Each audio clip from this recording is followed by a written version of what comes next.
Hoy me vine preparado, ¿eh? Y ahora les voy a contar por qué me vine preparado con esta carpetita. Va a ser algo, va a ser una sorpresa.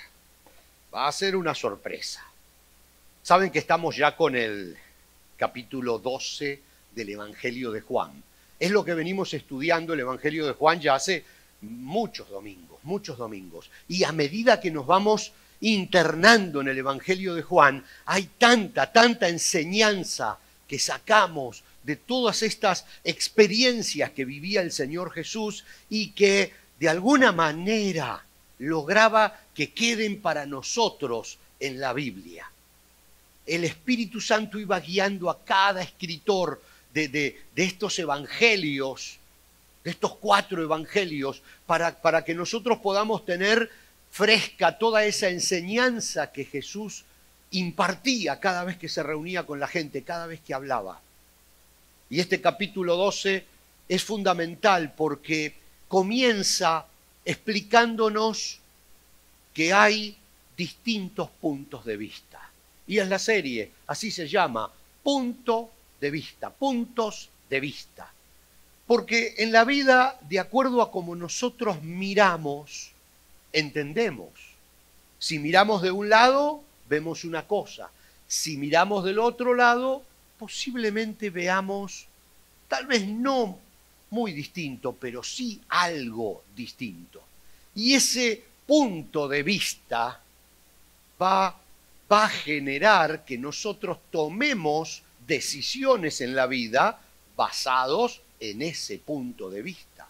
Entonces, es fundamental tener un buen punto de vista para ser centrado en las decisiones que vayamos tomando en la vida.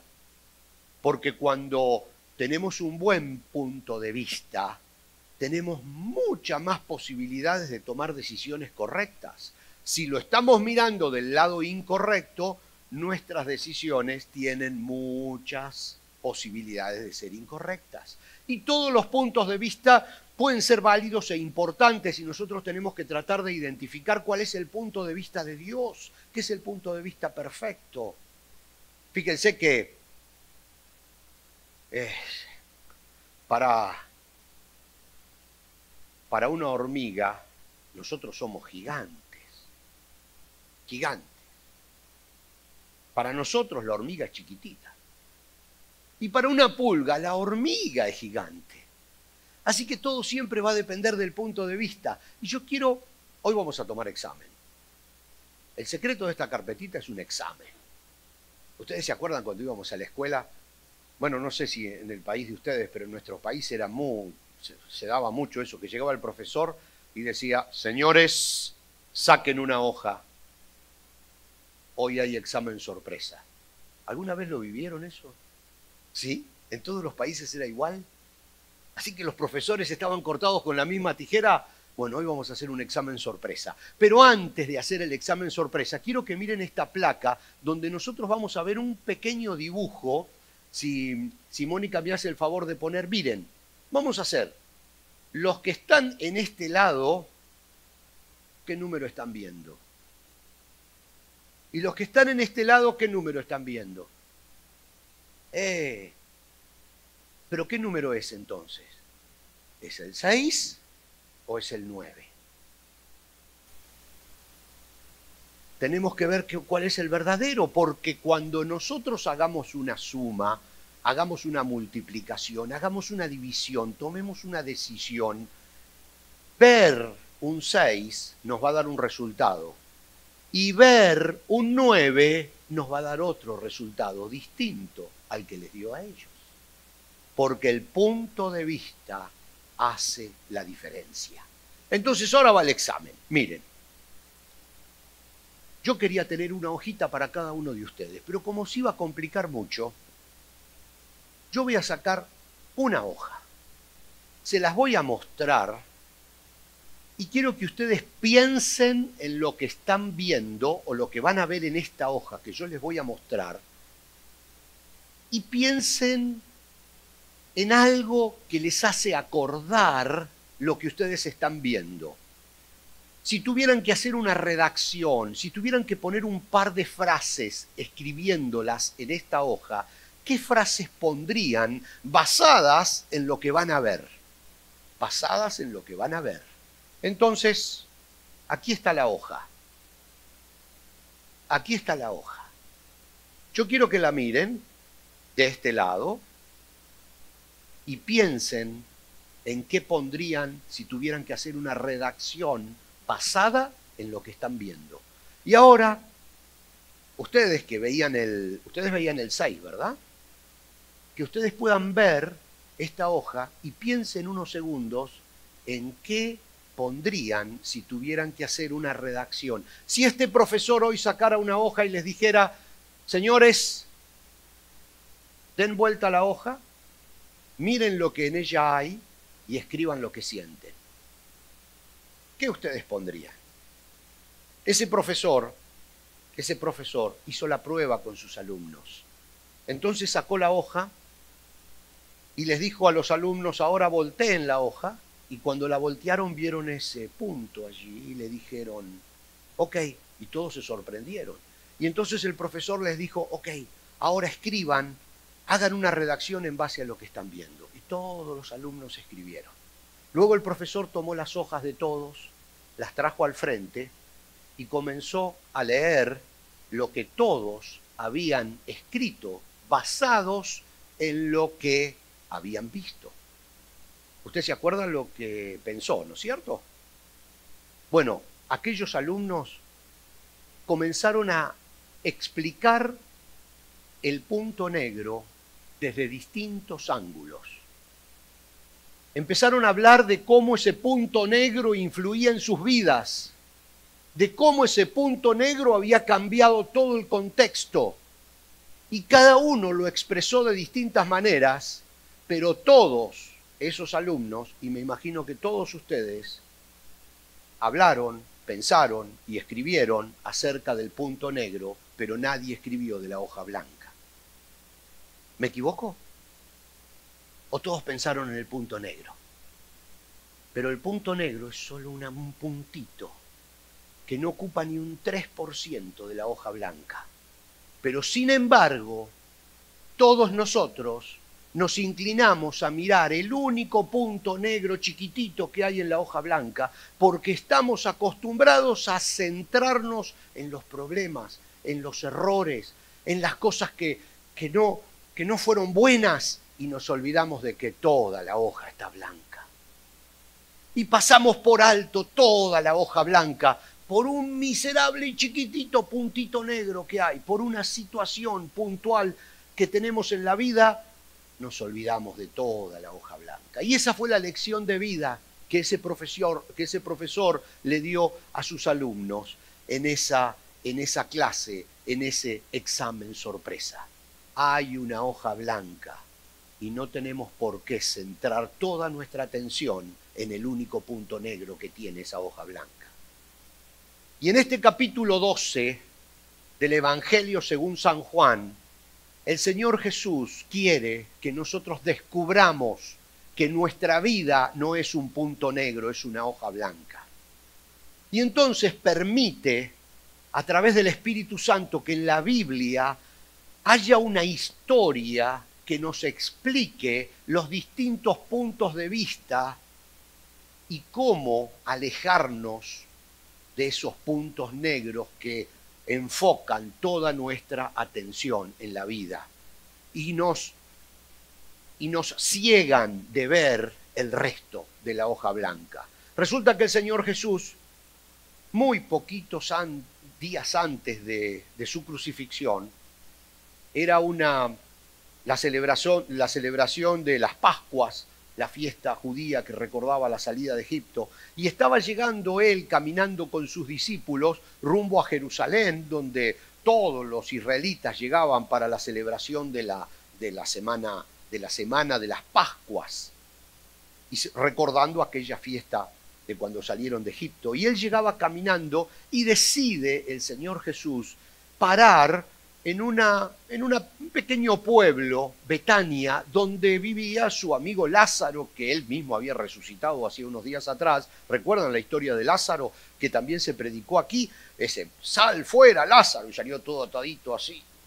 ¿Recuerdan? Porque hacía 3 o 4 días que estaba muerto y envuelto en unas gasas, y entonces le dice el Señor Jesús, quítenle las gasas, está vivo.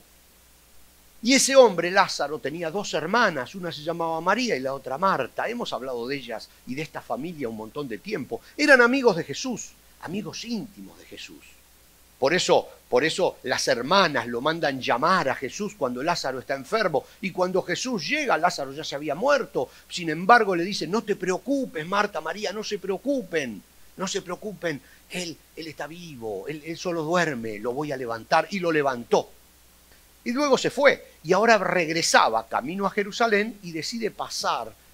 Y se ve que mandan a algún emisario o alguna persona antes y le avisan a Marta, María y Lázaro, el Señor Jesús va a pasar y va a tomar el té, van a tomar un café con ustedes, de camino a Jerusalén, y viene con sus discípulos. Y siempre había algún otro amigo que también lo acompañaba y se colaba. Entonces Marta, María y Lázaro hacen una gran fiesta en la casa, porque viene Jesús con los discípulos.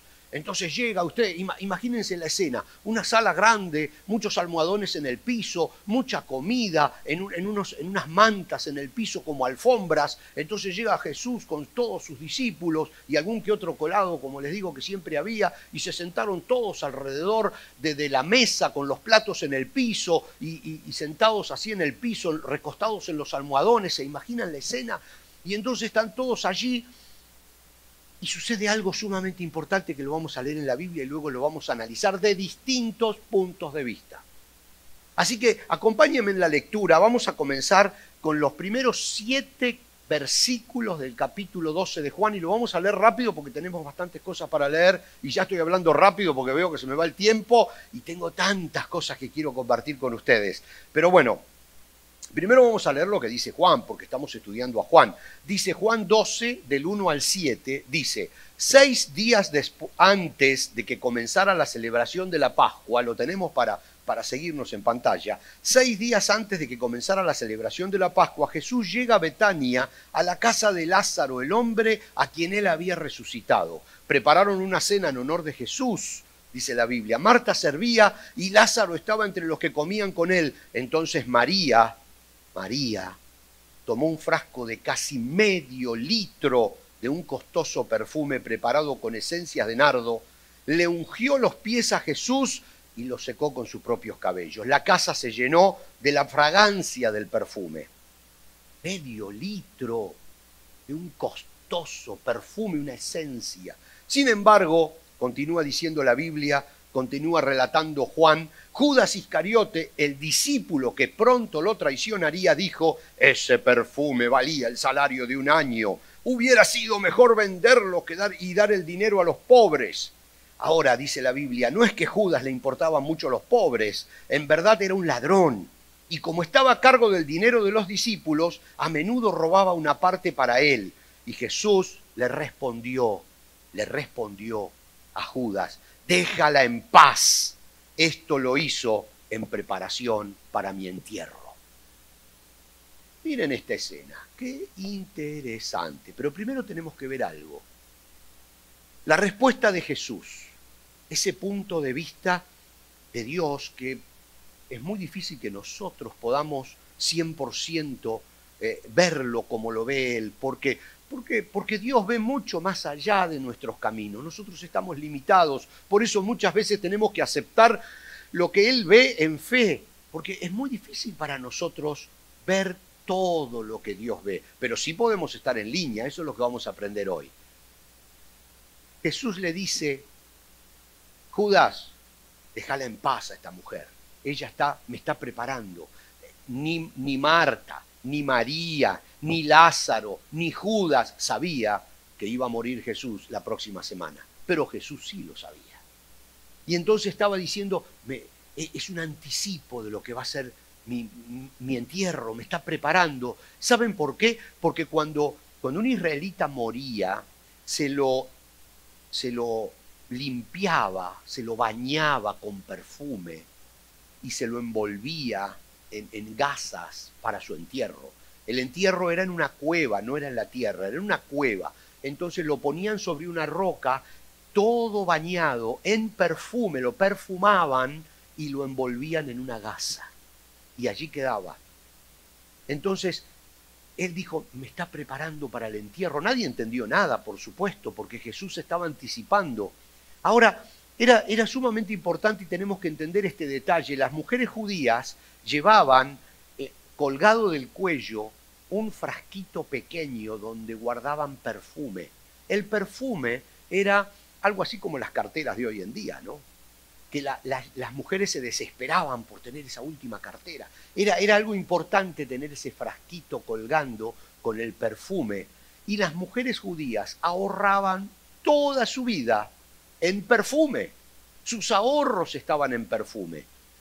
Y un cálculo que hizo un historiador dice que ese medio litro de perfume concentrado que ella volcó sobre los pies de Jesús equivaldrían hoy a $24.000.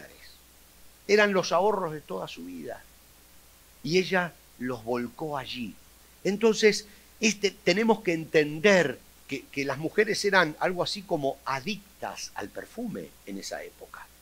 Y esa era la división de clases. Más perfume tenía, de más alta sociedad, mejor se veía. Hay que entender todo ese concepto. Entonces los ahorros de toda la vida de esa mujer estaban allí y ella lo tira, lo derrama, lo vuelca. ¿Por qué? Porque su punto de vista estaba totalmente claro. La vida de su hermano Lázaro era más importante que todo lo que significaba ese perfume. La vida de su hermano que Jesús había resucitado hacía 3 o 4 o 5 días atrás era más importante que el dinero, era más importante que el lujo, era más importante que el qué dirán o la importancia que tenía por tener ese frasquito colgado a su cuello. Era más importante que todo en la vida. Ella tenía el punto de vista totalmente claro.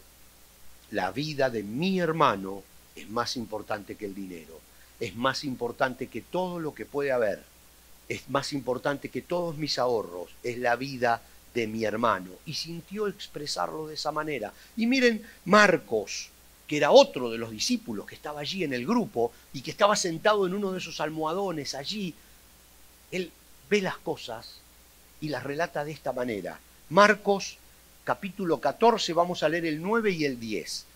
Dice, les digo la verdad, en cualquier lugar del mundo donde se predique la buena noticia del Evangelio se recordará y se hablará de lo que hizo esta mujer.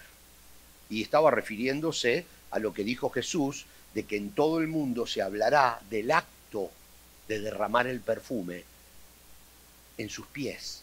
Entonces, dice Marcos, Judas Iscariote, uno de los 12 discípulos, fue a ver a los principales sacerdotes para llegar a un acuerdo de cómo entregarles a Jesús a traición. ¿De qué estamos hablando? ¿Qué pasó acá? Vamos a analizar los distintos puntos de vista, los que ven el 6 y los que ven el 9. ¿Qué fue lo que pasó? Pasó que Judas no compartía ese punto de vista. Judas no creía que había que honrar a Jesús derramando $24.000 al piso. No creía que era tan importante Lázaro, porque no lo amaba a Lázaro como lo amaba a su hermana. Entonces, poniendo en la balanza, dijo, bueno, está bien, lo resucitó, todo bien, démosle un aplauso, pero ¿por qué vamos a gastar $24.000? Vamos a tirarlo simplemente para demostrar que es importante. Démosle un abrazo y está bien. Él no compartía ese punto de vista y por supuesto tampoco compartía el punto de vista de Jesús, que dijo, déjenla tranquila, me está preparando para mi entierro. No lo entendía y no lo compartía, él estaba viendo las cosas desde otro lado. Esas gotas de perfume que se derramaron fue lo que derramó finalmente el vaso que partió la historia de la humanidad en la mitad. Es lo que hizo que Judas se decidiera a entregar a Jesús. Y no precisamente por el dinero. Judas tomó la decisión de entregar a Jesús porque no compartía su punto de vista, porque no estaba de acuerdo con lo que Jesús estaba enseñando, ni nunca había estado de acuerdo. Pero fíjense que no fue por el dinero. Todos piensan que fue por el dinero. Judas traicionó a Jesús por 30 monedas de plata, que era el costo que la ley marcaba para la compra-venta de un esclavo. 30 monedas de plata. Hay otra historia ahí atrás muy interesante. Pero ¿qué hizo con esas 30 monedas de plata? Las tiró. No las quiso, porque no era por el dinero, simplemente era... Yo sé que amaba el dinero. Los discípulos lo decían. Judas siempre se quedaba con un vuelto, se quedaba con un 10%. El diezmo era para él. Pero en este caso no. En este caso no lo hizo por las 30 monedas de plata, no lo hizo por el costo del perfume, porque ese perfume definitivamente no iba a ir para los pobres. Esos eran los ahorros de ella, no iban a ir para los pobres. Sin embargo, el punto de vista hizo que tomara la decisión que marcó que la historia hoy esté dividida en antes y después de Cristo. Lo entrega porque se satura Judas, porque ya no soporta más ese otro punto de vista que él no entendía y no quería aceptar, no lo quería aceptar. Nuestros puntos de vista marcan nuestras decisiones. Depende de dónde nosotros miramos la vida, vamos a tomar distintas decisiones. Y esas decisiones que tomemos, correctas o incorrectas, van a influenciar en la vida de la gente que tenemos a nuestro alrededor. Fíjense que la decisión de María de volcar ese perfume en los pies de Cristo, diciendo, nada es más importante que la vida de mi hermano y te agradezco que lo hayas resucitado. Esa actitud marcó la vida de muchas personas. Y la misma actitud de Judas, cuando entrega a Jesús porque no está de acuerdo con ese hecho, lo ve desde otro ángulo, también marcó la vida de muchas personas. Nuestras decisiones basadas en nuestros puntos de vista marcan no solo nuestra vida, sino la vida de las personas que nos rodean. El Señor Jesús dijo, siempre se va a recordar lo que esta mujer hizo. Y hasta el día de hoy se recuerda. Y nosotros lo recordamos sabiendo que ese perfume costosísimo era un símbolo de que la vida vale más que todas las posesiones, que la vida vale más que todas nuestras proyecciones, lo que podemos tener y dejar de tener. Todo se somete a la vida, que es más importante. La vida de tu hermano. Eso es lo que dijo María cuando derramó ese perfume en los pies de Cristo. María dijo, ya no quiero ver el punto negro, quiero ver la hoja blanca, mi hermano es lo importante. Entonces, ahora nosotros para ponernos en la línea de lo que Dios piensa, tenemos que ir a la Biblia, porque es su palabra, porque ahí nos enseña a Dios cuál es su punto de vista. Por supuesto, como decía al principio, ver cómo Dios ve la vida para nosotros es imposible, porque Él ve mucho más allá que nosotros. Él ve todo el camino y nosotros vemos una parte, pero nos podemos ubicar en el lugar correcto para tener el punto de vista más o menos como el Señor, para entonces poder tomar decisiones que estén de acuerdo, que puedan ser bendecidas por Dios. Nosotros no podemos tomar cualquier decisión y pretender que Dios bendiga esa decisión.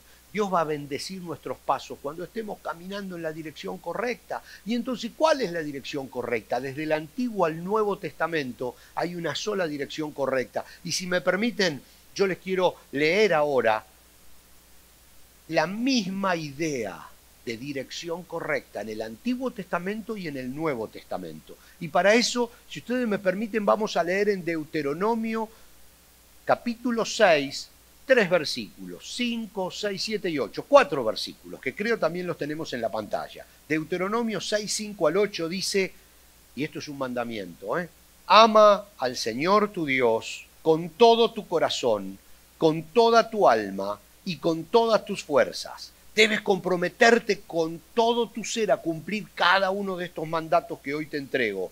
repíteselos a tus hijos una y otra vez, habla de ellos en las conversaciones, cuando estés en tu casa y cuando vayas por el camino, cuando te acuestes y cuando te levantes, átalo a tus manos y llévalos sobre la frente como un recordatorio. Ama al Señor tu Dios con todo tu corazón, con toda tu alma y con todas tus fuerzas. Y compártelo con la gente que tienes a tu alrededor. Comprométete con eso, dice, y enséñalo. Piensa en eso y repítelo. Vive con eso en tu mente. Tenlo como prioridad, dice el Antiguo Testamento, Deuteronomio, precisamente en la ley. Pero ahora podemos ir nosotros a lo que dijo Jesús en el Nuevo Testamento, que es esta época de la gracia, donde Jesús mismo nos ayuda a cumplir lo que pedía en el Antiguo Testamento. Y dice en Mateo 22, 37 al 40, y está hablando Jesús, dice, amarás al Señor tu Dios con todo tu corazón, con toda tu alma y con toda tu mente. Es lo que acabamos de leer antes en Deuteronomio. Pero ahora dice, este es el primer mandamiento y hay uno. Este es el primer mandamiento y el más importante. Y dice, pero hay un segundo mandamiento que es igualmente importante. Amarás a tu prójimo como a ti mismo. Toda la ley y las exigencias de los profetas se basan en estos dos mandamientos. Amarás al Señor tu Dios con todo tu corazón, con toda tu alma, con todas tus fuerzas, y a tu hermano como a ti mismo. Porque nosotros nos amamos. Esa es una fabulosa medida. Amarás al Señor tu Dios más que a ti mismo, está diciendo. Más que a ti mismo, con todo tu corazón, con toda tu fuerza, con todo lo que sos, con todo lo que vas a hacer, con todo lo que querés ser, amarás al Señor tu Dios. Y el segundo, a tu prójimo como a ti mismo. Y dice que allí se resume todo, dice Jesús. Se resume el antiguo, se resume el nuevo, allí se resume todo. La relación es el punto de vista de Dios. Dios no murió, Jesús no murió en una cruz por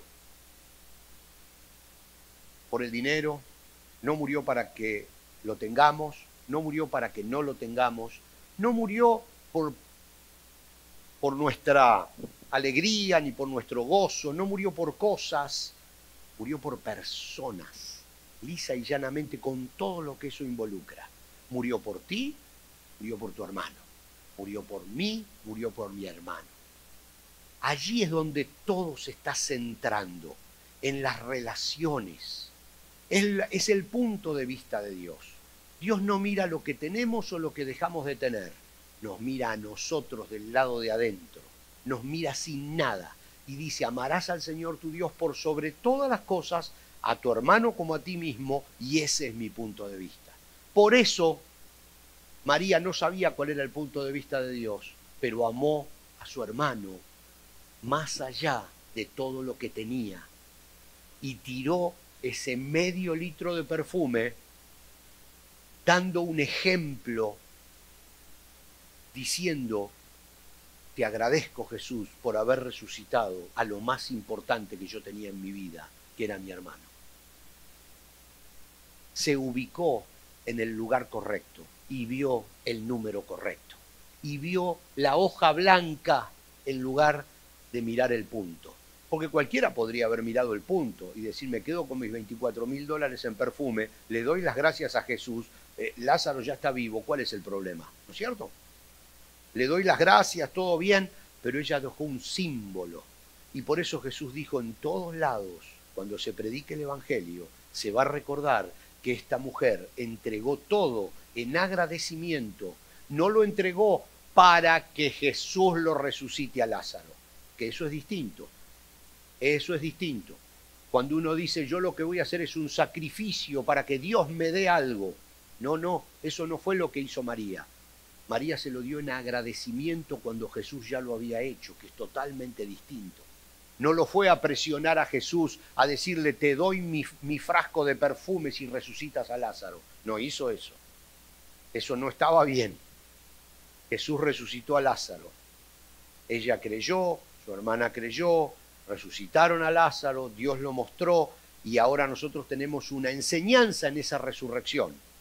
Pero también tenemos una enseñanza en que ella derramó ese frasco de perfume diciendo: la vida que le devolviste a mi hermano es más importante que todo lo que yo tengo.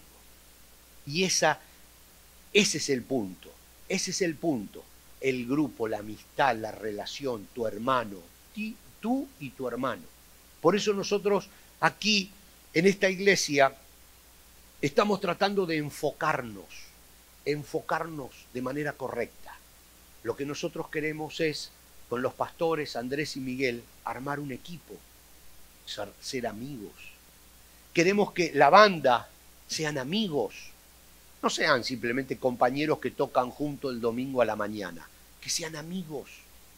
Queremos que ustedes hagan amistades en los grupos pequeños, que se llamen por teléfono, que se amen como a ustedes mismos. Lo que nosotros estamos buscando es que esta iglesia se componga de grupos de amigos. A veces es imposible que tengamos entre todos una amistad, porque somos muchos y esperamos que cada vez vamos a ser más. Pero queremos tener amigos, cada uno lo suyo, cada uno su pequeño grupo, pero amigos, porque eso es lo que está buscando. Ese es el punto de vista correcto. La vida cristiana se enfoca en la otra persona, en quien tengo a mi lado, en mi hermano. Eso es todo. El diablo va a intentar siempre separarnos, porque cuando estamos solos somos vulnerables. Ustedes fíjense, yo lo conté un montón de veces, pero me encanta esto porque yo creo que es súper visual. Una vez estaba mirando un programa de esos de televisión, del Reino Salvaje o no sé qué, donde se veía un grupo de búfalos comiendo pasto allí y un león escondido en el pasto, ahí agachadito. Y ahí las vacas, los búfalos, no sé qué era, estaban comiendo pasto todas juntitas y el león agachado, y pasaba el día y el león seguía agachado, escondido, hasta que esa manada de animales se empezó a mover y uno se quedó atrás. No se dio cuenta, estaba mirando para otro lado, se quedó comiendo pastito y el grupo se empezó a alejar. ¿Qué hizo el león? Se empezó a arrastrar y se puso en medio entre el que había quedado solo y la manada que había avanzado. Se puso en la mitad y entonces se paró. Cuando se paró, este que estaba solo empezó a correr para el lado contrario a la manada, porque vio el león entre la manada y él y se fue a correr. Quedó solo totalmente. El león lo corrió, lo agarró y lo mató. ¿Se dan cuenta cuando la Biblia dice que el diablo anda como león rugiente dando vuelta? Está esperando que nos separemos, esperando que dejemos de ver a nuestro hermano y veamos el punto negro, esperando que quedemos solos. Por eso está bárbaro si usted quiere ver un mensaje de un pastor inspirado por YouTube en su computadora o en su teléfono celular. Pero no deje de congregarse. No deje de congregarse, porque cuando nos congregamos es más difícil que el diablo nos ataque porque estamos juntos. Y el diablo no te va a atacar cuando estás rodeado de otros cristianos, cuando estás en la iglesia alabando al Señor cada domingo a la mañana cuando empieza la semana, cuando estás abriendo su palabra. No te va a atacar en ese momento. Te va a atacar cuando te separes. Cuando te separes ¿de quién? De tu hermano. Entonces cuando te separas de tu hermano empiezas a ver el punto negro en la hoja, el punto negro en la hoja, el punto negro en la hoja. Sonaste, te agarró el león. Ese es el gran secreto, ese es el gran punto de vista de Dios. Enfocarnos en nuestros hermanos, porque Jesús se enfocó en nosotros y dejó toda su gloria para venir por nosotros. No por una estructura, no por una iglesia, no por un movimiento, no por una filosofía, solo y exclusivamente por nosotros. Individualmente, yo digo nosotros, pero es por ti, por tu hermano, por mí, por mi hermano. Punto de vista de Dios, los demás.